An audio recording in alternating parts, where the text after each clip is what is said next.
Naay po, kata po ay bumili ng hose at gawa na yung ating flexible fire hose. Ay ang dali pong mabutas. Sa lakas ng pressure ay siguro ito na ating gagamitin. Yan. Sa baba pa ang ano nito. Followers po pa man din pala natin na magta-tricycle. Taga saan ka ba kuya?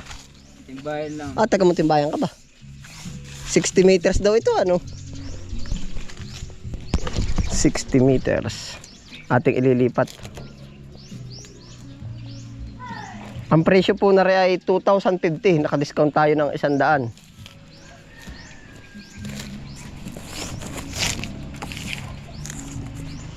Kaya ang pinatakan ay 1950.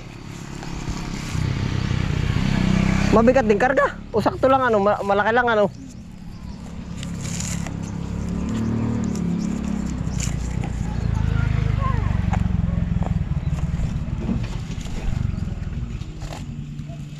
Matibay naman pala. Ano tropa ating iano na. Opya. Magaan lang pala ano. Kala ko nga kanina yung side mirror, baka man yung side. Ay puto, seram ko lang pa man din yan. Kala ko nga kanina yung bang mahaba na hindi nakapilo. Aba, hindi. Mapapasubo ka noon. Magaling ka talaga. Bagay utoy hindi nakaano ha.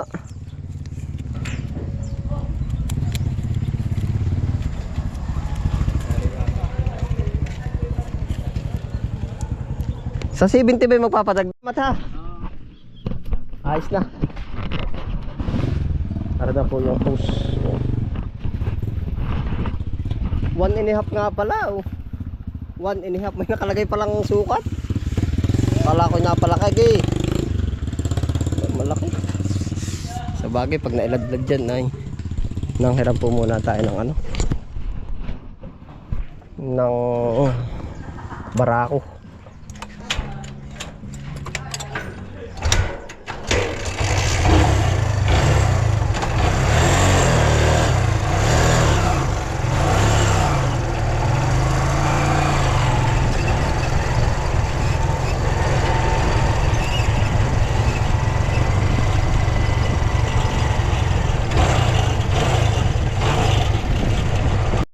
Alas 2. Ay di bibiyahe pa ako ng Kawayan.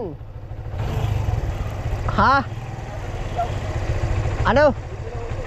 Uwa, hindi na nabuhay. Ha?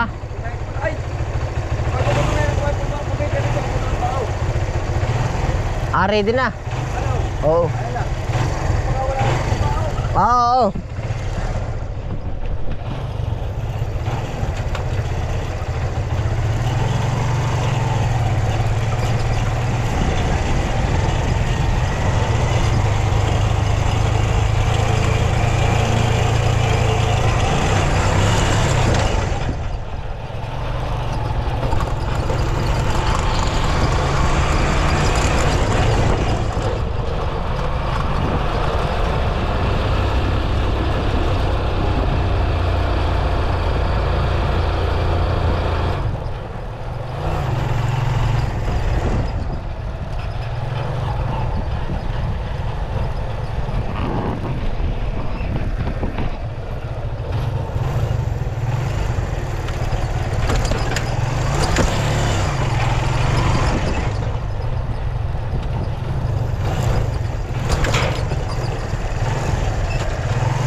Otoy! Tayo po'y bumili na ng hose at yan ang kailangan ng taniman. Opo. Yun nga po, masasabi ko po sa inyo.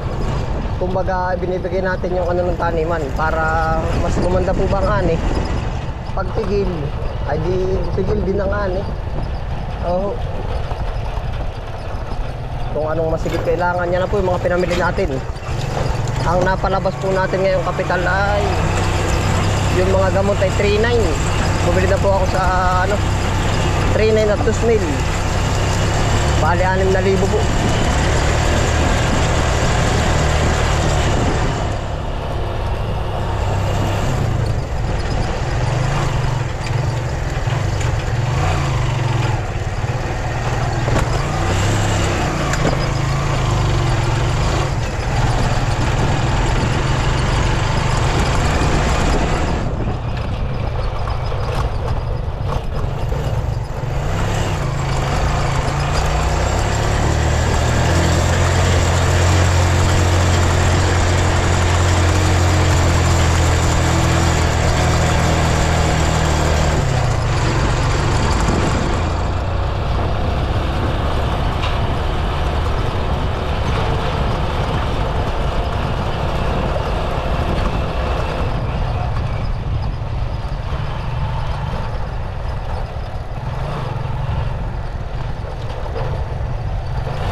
Ari yung ating hose.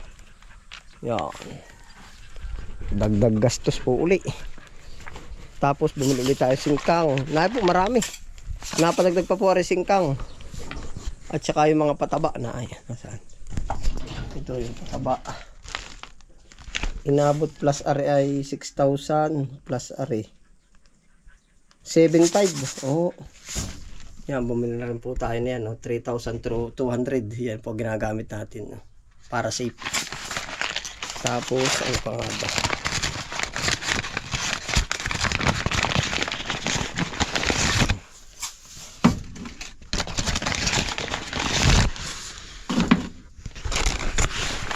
Naka-arrange na po yung ating mga gamot, binhi.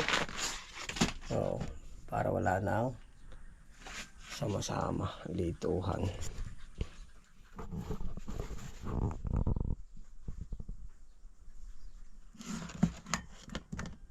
Joy F1.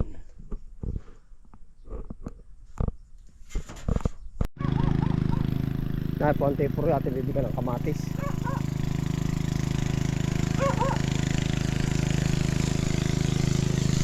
Kamatis, magdala ka. Ano tiyo? Sa isda. Kaya mga hinog. Ha? Yun na, dami hinog ha. Kuha yan. Di oh, sa tindahan nga eh. Hindi talaga po nakalapati sa lupa. Kung may nakaangat sa lupa, patay na yan. Kung hindi wala sa sukalan. Nadali mo. Ay ibig sabihin ay ano na? Ay hindi pa tapos yung mantingan. Ay mga gano'n pa katagal yung mantingan. Adi. Yun na muna bukas ang unahin mo, kakaunin kita dun. Para matapos gusto ko linis na linis. Sayang. Wari ko pitong kawayan na kaya akin himantingan, hindi ko na himantingan. Ay yung banatan ha. Sayang nga. Tiyo. Tama na. Tamari. Gagam pa. Ha? Dami oh.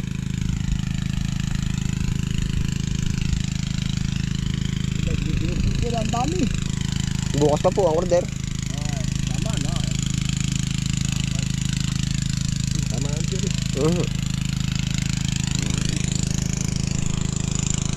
Ako taparito pagkatapos. Oo. Taparito na ako magkakaulong pa ako. Aba, hindi pupuntahan kita. Lalo 2 oras. Ay ala oh. Ano dadalhin? Ari po yung ating host. Ang napamili po natin ngayon ay umabot siya ng 2,000 plus 4,000 tapos nagdagdag ng 1,500. Adi magkano yun? 7,500. Yun po buong araw na pamili natin ito. Yung iba po hindi ko na na-vlog pero andyan na naman po. Gayak sarado na. Nakakakulit pa talaga. Tabi itim. Walang vlog tayo ay. Oh, ay kasama po talaga sa ikot. Yung po naman ay pag po ako tatanungin, kumbaga yung yung gastos natin dito minsan ay sudlong tayo, minsan ay kabig tayo. Parehasan lang po, parang ginanon lang natin yung parang nagawa po naman ng shoutout po kung yung ibang magtatanim ay ano po, naging one time big time po. Pero ako po, kung mapansin po ninyo, kumbaga nakaset yung tao na araw-araw dapat may harvest para masambot yung upa nila. Opo. Minsan ay sobra yung harvest, minsan ay kulang yung harvest. Balansihan nga lang po, swertihan din. Opo. Ay sa pakilasa ko po na may ayos naman, kumbaga gumigit na pa lang, neutralize pa lang po yung pagtanim natin. Nalugi nung nakaraan, bumabawi na ngayon. Tapos yun po, kumbaga sinishare ko na rin po yung part na yan. Opo. Kaya fokus sa fokus tayo dito, harvest tanim. Yan.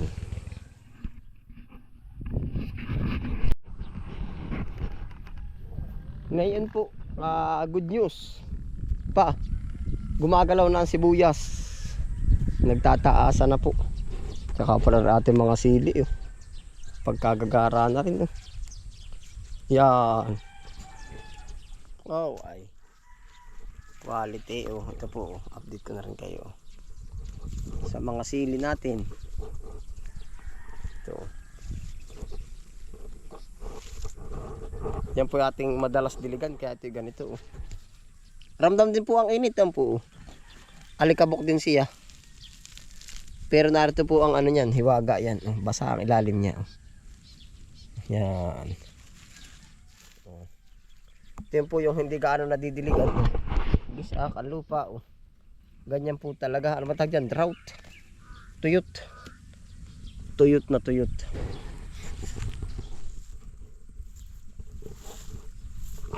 Yan po ang nagbabawi sa atin. Oh. Kahit po siya pa 2 kilo, di 120. Kaaraw-araw po nasasambot din. Kaaraw-araw nasasambot din. Oh, tapos yun nga, good news sa sibuyas. Gumagalaw na po ngayon, no. Ito. Lahat pa pinapakarbo po natin ito, paberdihin ang tawag. Yan po ang tawag natin dito, pagarbuhin. Oo. Gumagalaw na. Dati pong hindi mabili, nabebenta na ngayon. Yan, tapos kasabay pa nung ano, parang madagim ngayon, makulimlim. Sana pag ibinagsak po yan, panalo. Panalo po sa lugar natin.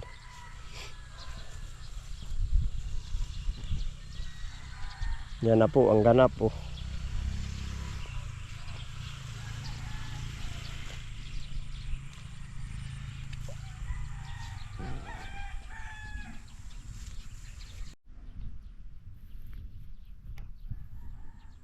Ito pa po yung mga sili. Oh. Sili sigang. Tutumba yung iba sa dami. Oh. Yan. Hanggang doon pa po yan sa dulo.